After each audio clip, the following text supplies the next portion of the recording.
In light of America's preeminence in the world, securing access to the most influential U.S. policymakers traditionally requires millions of dollars a year. However, due to the unique commitment and financial sacrifice of a select number of Hellenes in the U.S. and the merit of our cause, we have established and maintained access at the highest levels with a fraction of that funding.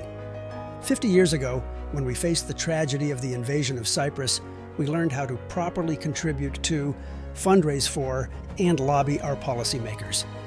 This led to imposing the Turkish arms embargo and, for the only time in modern history, overriding the White House and the State Department on a major foreign policy issue. In the years that followed, we have maintained decades-long relationships with numerous consequential policymakers and continued to punch far above our weight. For example, only 2 nationalities have met with the President of the United States at the White House every year for over 30 years. The Irish, who are 1 out of 9 Americans, and we Hellenes, who are 1 out of every 250. Other major successes include keeping the Cyprus issue at the forefront of every administration and U.S. Congress, cutting U.S. aid to Turkey from over $1 billion a year to zero, passing a law to force the U.S. to find out what happened to the missing in Cyprus, and clearing the way for Cyprus's early accession to the EU by initiating the effort that switched France and Germany's objection. Further, we Hellenes, led by our Cypriot Americans, who are just 1 out of every 6,000 Americans, accomplished for Cyprus what few other countries can do. We meet each year with America's top foreign policymakers in the U.S. Senate, U.S. House of Representatives, and in the executive branch. Just weeks ago in Washington, D.C., we held the 39th annual PSEKA Cyprus Conference.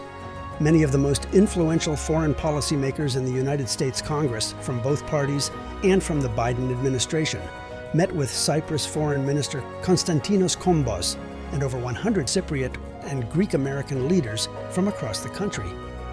This conference commemorated the 50th dark anniversary of the Turkish invasion and occupation of Cyprus and was hosted by PSEKA and co-hosted by AHEPA, the Federation of Cypriot American Organizations, the Cyprus U.S. Chamber of Commerce, the AHI, HALC, and the Hellenic Bankers Association.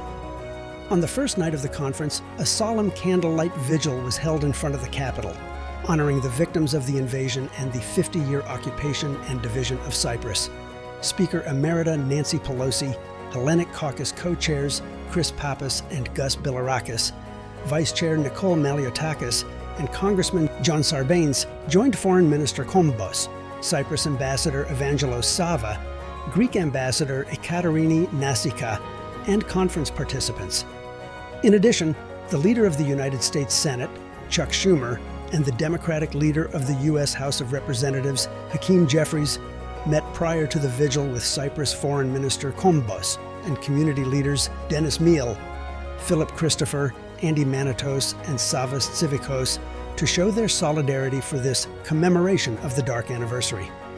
Conference participants met in the White House complex for 1 hour with President Biden's most senior advisor responsible for the day-to-day implementation of U.S. policy towards Cyprus, Greece, and Turkey, National Security Council Senior Director for European Affairs Michael Carpenter. Carpenter was presented with the Mouyaris Paraskivides Award. Previous recipients of this award have included Joe Biden, Jake Sullivan, Speaker Pelosi, House Foreign Affairs Committee chairs, and Senator Ted Kennedy, among others.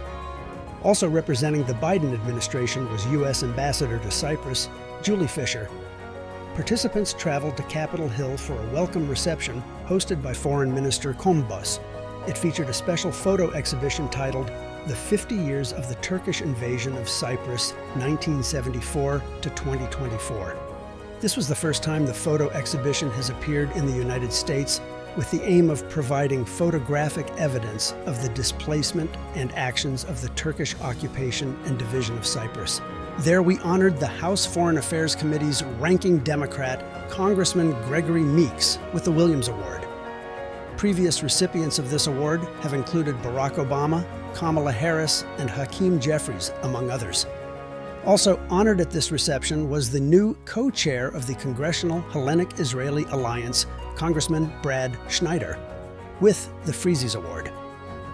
Previous recipients of this award have included Dick Holbrooke, National Security Advisor, Sandy Berger, Congressional Committee Chairs, and Leader Schumer.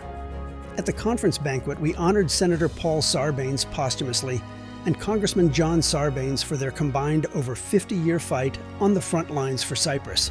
One of our conference's most prestigious awards was renamed the Sarbanes Freedom Award, and they were the award's first recipients. The chairman of the Senate Foreign Relations Committee, Senator Ben Cardin, introduced the Sarbanes. During these past 50 years, the Greek-American community has spared neither time, effort, or money in its fight for Cyprus. Our community of 2 million, first in education and second in income, has contributed in immeasurable ways to America.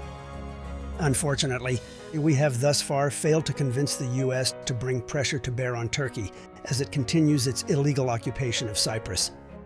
However, our resolve today is as strong as it was the day it began 50 years ago.